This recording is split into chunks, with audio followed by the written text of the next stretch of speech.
ఈరోజు సూర్యోదయానికి అమావాస్య తిథి ఉంది.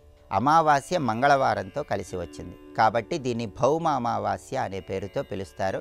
అలాగే వైశాఖ అమావాస్య, శనైశ్చర జయంతి. ఈ సందర్భంగా కొన్ని ప్రత్యేకమైన విధి విధానాలు పాటిస్తే దృష్టి దోషాలు, శత్రుబాధలు తొలగింపజేసుకొని సమస్త శుభాలను సిద్ధింపజేసుకోవచ్చు. ఆదాయ మార్గాలు పెంపొందింపజేసుకోవటానికి, ఖర్చులు తగ్గింపజేసుకోవటానికి, రావలసిన ధనం సకాలంలో రావటానికి కూడా భౌమ అమావాస్య విశేషంగా సహకరిస్తుంది. ధనపరమైన ఇబ్బందులన్నీ తొలగింపజేసుకోవాలంటే భౌమ అమావాస్య సందర్భంగా మీ గృహంలో పూజా మందిరంలో పూజాపీఠం మీద ఒక ఎరుపు రంగు వస్త్రాన్ని ఉంచి దాని మీద ఏనుగులు తొండంతో నీళ్లు తీసుకుని అభిషేకిస్తున్న గజలక్ష్మీదేవి చిత్రపటాన్ని ఏర్పాటు చేసుకోండి. ఆ గజలక్ష్మీదేవి చిత్రపటానికి గంధం బొట్లు, కుంకుమ బొట్లు అలంకరించి ఆ చిత్రపటం దగ్గర వెండి ప్రమిదలో నువ్వుల నూనె పోసి 3 ఎరుపు రంగు ఒత్తులు వేసి దీపాన్ని వెలిగించాలి. ఎరుపు రంగు ఒత్తులు మీకు అందుబాటులో లేకపోతే ఒత్తులు 3 తీసుకొని పూర్తిగా వాటికి కుంకుమ రాస్తే అవి ఎరుపు రంగు ఒత్తులు అవుతాయి. అలా 3 ఎరుపు రంగు ఒత్తులతో గజలక్ష్మీదేవి చిత్రపటం దగ్గర పూజా మందిరంలో దీపం వెలిగించాలి. ఆ 3 ఒత్తులు కూడా ఒక ఒత్తి తూర్పు వైపు, ఇంకొక ఒత్తి ఉత్తరం వైపు, ఇంకొక ఒత్తి ఈశాన్యం వైపు వెలిగేలాగా గజలక్ష్మీదేవి చిత్రపటం దగ్గర దీపాన్ని వెలిగించాలి. ఆ తర్వాత ఆ దీపంలో కుంకుమ పువ్వు పొడి కొద్దిగా కలపాలి. అలాగే గజలక్ష్మీదేవి చిత్రపటానికి ఎర్ర గులాబీ పూలతో పూజ చేస్తూ ఓం కమలవాసిన్యై నమః అనే మంత్రాన్ని 21 సార్లు చదవాలి. ఆ తర్వాత కర్పూర హారతి ఇచ్చి ఆవు పాలతో చేసినటువంటి పాయసాన్ని నైవేద్యంగా సమర్పించాలి.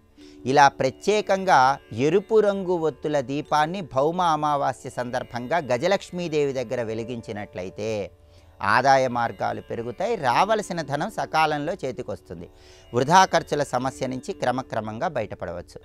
అలాగే ధనపరంగా కలిసి రావటానికి, అన్ని సమస్యలు తొలగింపజేసుకోవటానికి భౌమ అమావాస్య సందర్భంగా శివలింగానికి గంధ జలాలతో అభిషేకం చేయాలి. గంధం కలిపిన నీటితో శివుడికి అభిషేకం చేస్తే సమస్త శుభాలు చేకూరతాయి. అలాగే సాంబ్రాణిలో తెల్ల ఆవాలు వేసి ఆ సాంబ్రాణి ధూపం ఇల్లంతా వేయటం ద్వారా శత్రుబాధలు, దృష్టి దోషాల నుంచి చాలా సులభంగా బయటపడవచ్చు. భౌమ అమావాస్య సందర్భంగా కొన్ని దానాలు ఇస్తే విశేషమైన శుభ ఫలితాలు కలుగుతాయి. ఆ దానాలు ఏంటంటే ఉసిరికాయ, నల్ల నువ్వులు, నల్లటి వస్త్రాలు, దుప్పట్లు. వీటిలో ఏవైనా సరే దానమిస్తే జాతక దోషాల తీవ్రతను తగ్గింపజేసుకొని సమస్త శుభాలను సిద్ధింపజేసుకోవచ్చు. అలాగే వైశాఖ అమావాస్య కాబట్టి రావి చెట్టు దగ్గర మట్టి ప్రమిదలో ఆవాల నూనె పోసి 12 ఒత్తులు విడిగా వేసి దీపాన్ని రావి చెట్టు దగ్గర వెలిగించడం ద్వారా, రావి చెట్టుకు 12 ప్రదక్షిణలు చేయటం ద్వారా పితృదోషాల నుంచి సులభంగా బయటపడవచ్చు. అలాగే వైశాఖ అమావాస్య శనైశ్చర జయంతితో కలిసి వచ్చింది. ఈరోజు శనైశ్చర జయంతి, శని భగవానుడికి ఎంతో ప్రీతిపాత్రమైన రోజు. శనైశ్చర జయంతి సందర్భంగా నవగ్రహ ఆలయంలో శని విగ్రహానికి తైలాభిషేకం చేయించుకుంటే చాలా మంచిది. ఆ తర్వాత శని ప్రీతి కోసం దేవాలయ ప్రాంగణంలో నల్ల నువ్వులు దానం ఇచ్చుకుంటే మంచిది.